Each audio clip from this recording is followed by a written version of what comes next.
പ്രിയപ്പെട്ടവർ മനസ്സിലാക്കണം, ഇന്നത്തെ കുടുംബത്തിന്റെ ഛിദ്രത, കുടുംബത്തിന്റെ കഷ്ടപ്പാടുകളിൽ നിന്ന് അനുഭവിക്കുന്ന എത്രയോ കുടുംബങ്ങൾ ഇന്നുണ്ട്. ഇതെല്ലാം തന്നെ ഉമ്മയായ എന്റെയും നിങ്ങളുടെയും കയ്യിൽ വന്ന അബദ്ധങ്ങളാണ്. തന്റെ പെൺകുട്ടിയെ ഏത് രീതിയിൽ പുറത്തിറക്കണമെന്ന് നമ്മൾ അള്ളാന്റെ ഖുർആൻ നോക്കി പഠിപ്പിച്ചില്ല. നമ്മൾ നോക്കിയത് ടിവിയിലേക്കും സീരിയലുകളിലേക്കാണ്. ആ നടിമാരും ആ നടന്മാരും പണമുണ്ടാക്കാൻ മാംസം വിറ്റ് കച്ചവടം നടത്തുന്ന ആൾക്കാർ ചെയ്യുന്ന വേഷവിധാനങ്ങൾ നമ്മളുടെ മക്കളെ കൊണ്ട് നമ്മൾ ചെയ്യിപ്പിച്ചു. അത് ഞാനും നിങ്ങളുമാണ്. ഇതിൽ വാപ്പ പണമയച്ചു എവിടെ വിദേശത്ത് നിന്ന് മകൾക്ക് ഡ്രസ്സിന് വേണ്ടി മകളെയും കൂട്ടിക്കൊണ്ട് ഞാനും നിങ്ങളും റമദാനിൽ രാത്രി നിന്ന് നമസ്കരിക്കുകയും അതുപോലെ തന്നെ എഴുത്തിക്കാഫിരിക്കുകയും ചെയ്യേണ്ടുന്ന കാലഘട്ടത്തിൽ വരികയാണ്. ആ പെരുന്നാളിന് വേണ്ടി, പെരുന്നാളല്ലേ നമ്മൾ ദിവസം കല്യാണത്തിനൊക്കെ ഇടുന്ന നാടാണ്. ഓരോ കല്യാണത്തിനും ഓരോ തക്കാത്തിനും വേറെ വേറെ വേറെ വേറെ ഡ്രസ്സ് വാങ്ങുന്നവരാണ് അല്ലേ? നമ്മളൊക്കെ അങ്ങനെ ആയിത്തീർന്നു. നാട് ഓടുമ്പോ നടുക്ക് നമ്മളും ഓടുകയല്ലേ. ചേര തിന്നുന്ന നാട്ടിൽ ചെന്നാൽ ചേര നടുക്കണ്ണം കടിക്കണം എന്നാത്ര പഴഞ്ചൊല്ല്. അതുപോലെയല്ലേ ഇന്നത്തെ അവസ്ഥ? നിങ്ങൾ നോക്കിയും നമ്മൾ ധരിക്കുന്ന വസ്ത്രവിധാനങ്ങൾ, നമ്മൾ നമ്മുടെ മക്കൾക്ക് വേണ്ടി ധരിപ്പിക്കാൻ വാങ്ങിക്കൊടുക്കുന്ന വസ്ത്രവിധാനം വാപ്പ പോയി വാങ്ങിയതല്ല, ആങ്ങള പോയി വാങ്ങിയതല്ല, പെറ്റുമ്മയായ ഞാനും നിങ്ങളും പോയി വാങ്ങിയതാണ്. ഈ വേഷവിധാനമാണ്. നിങ്ങൾ ഓർക്കുന്നുണ്ടോ?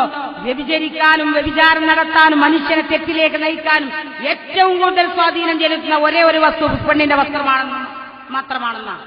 ഈ ഒരു സംഭവം ഒരു മെഡിസിൻ വിദ്യാർത്ഥിയെ 2 വർഷം മുമ്പ് ഡൽഹിയിൽ വെച്ച് കുത്തിക്കൊന്നതിന്റെ സംഭവം നിങ്ങൾ ഒരു പക്ഷേ വായിച്ചേക്കാം പത്രത്തിൽ. എന്താ സംഭവം? വിവരമില്ലാത്തതിന്റെ പേരിലല്ല. രാത്രി 12 മണിക്ക് ശേഷം ഒരു യുവാവും ഒരു യുവതിയും നടന്നു നീങ്ങുകയാണ്. ബസ്സിൽ കയറി ആ ബസ്സിലുള്ളവരും ആ യുവാവ് എങ്ങനെ അവളെ ഉപയോഗിച്ചു അതുപോലെ ആ ബസ്സിലുള്ള മുഴുവൻ ആൾക്കാരും, അതിലാരൊക്കെണ്ട്? അമ്മാവനുണ്ട്, പെങ്ങളെ കുട്ടിയുണ്ട്, നാടനായ ഒരാളുമുണ്ട്. എല്ലാവരും അവളെ അങ്ങോട്ട് കശാപ്പ് ചെയ്തു അല്ലേ? കുത്തിക്കൊലപ്പെടുത്തി കൊന്നുകളഞ്ഞില്ലേ അവരുടെ ആവശ്യം കഴിഞ്ഞതിന് ശേഷം? അതിനുശേഷമാണ് ഡൽഹി പോലെയുള്ള ബോംബെ പോലെയുള്ള ടൗണുകളിൽ നിരോധാജ്ഞ നൽകി പാന്റും അതുപോലെ തന്നെ ടീഷർട്ടും പെണ്ണുങ്ങൾ ധരിക്കാൻ പാടില്ല എന്ന് 1400 വർഷങ്ങൾക്ക് മുമ്പ് ഇസ്ലാം കൽപ്പിച്ചു. നിങ്ങൾ ഒരിക്കലും പുരുഷന്റെ വേഷം സ്ത്രീ ധരിക്കരുത്, സ്ത്രീയുടെ വേഷം പുരുഷനും ധരിക്കരുത് എന്ന്. പുരുഷന് പുരുഷന്റേതായ വേഷം, സ്ത്രീക്ക് സ്ത്രീയുടേതായ വേഷമുണ്ട് എന്ന് ഇസ്ലാം പഠിപ്പിച്ചത് 1400 ചില്ലാനം വർഷങ്ങൾക്ക് മുമ്പ് പ്രവാചകൻ സല്ലല്ലാഹു അലൈഹി വസല്ലം ആ വാക്കുകൂടെ പറഞ്ഞിട്ടുണ്ടെങ്കിൽ പുലരാതെ പോവുകയില്ല പ്രിയപ്പെട്ടവരെ. അതിന്റെ ഭവിഷ്യത്ത് കൊണ്ടാ പറഞ്ഞത്. അതുകൊണ്ട് നമ്മൾ മനസ്സിലാക്കണം, ഇന്ന് ടീഷർട്ടും ജീൻസ് പാന്റും ഇടാത്ത പെൺകുട്ടികൾ സ്റ്റാറ്റസ് കുറവായിട്ടാണ് മാതാപിതാക്കൾ കാണുന്നത്.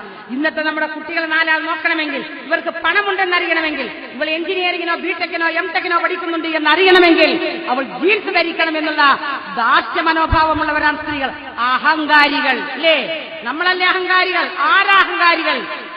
ആണിനല്ല അഹങ്കാരം, നമ്മൾക്ക് അഹങ്കാരം. അവർക്ക് അതേ രൂപത്തിലല്ല, അതിനേക്കാൾ മെച്ചപ്പെട്ടത് എന്നാണ്. ഇത് എവിടുന്നാ നമ്മൾ പഠിച്ചുണ്ടാക്കിയത്? നമ്മളായ പെണ്ണുങ്ങൾ മനസ്സിലാക്കിയത് എന്താണെന്നറിയോ? സീരിയലും മാധ്യമങ്ങളിൽ കാണുന്ന മുഴുവൻ വേഷം നമുക്കുള്ളതാണ്. അല്ല, ഇതൊക്കെ പാട് നമ്മൾ ടെക്സ്റ്റൈൽസ് ഇറക്കണമൊക്കെ പാട് ഇട്ട് നമ്മൾ തീർക്കണമെന്ന് എവിടെയും കരാർ എഴുതിയിട്ടില്ല. മുസ്ലിം സ്ത്രീകൾ മനസ്സിലാക്കിയത് ഈ കാണുന്ന ഈ ടിവിയിലും ഈ സീരിയലും കാണുന്നത് മുഴുവൻ, സിനിമയിലും സീരിയലും കാണുന്നത് മുഴുവൻ നമുക്ക് ധരിക്കാനുള്ളതാണ്. ഇവിടെ അതിന് പണ്ടോ മണയം വെച്ചുങ്ങാട് പണ്ടം പണയം വെച്ച് വസ്ത്രം വാങ്ങുന്നവരാണ് സ്ത്രീകൾ എന്നാണ്. ഇതൊരു അമുസ്ലിങ്ങളില്ല, 34 വർഷത്തോളം കുട്ടികളെ പഠിപ്പിച്ച ഞാൻ ഇന്നേ വരെ കണ്ടിട്ടില്ല മുസ്ലിം പെൺകുട്ടികളിലല്ലാതെ പരിഷ്കൃതമായ വേഷവിധാനങ്ങൾ.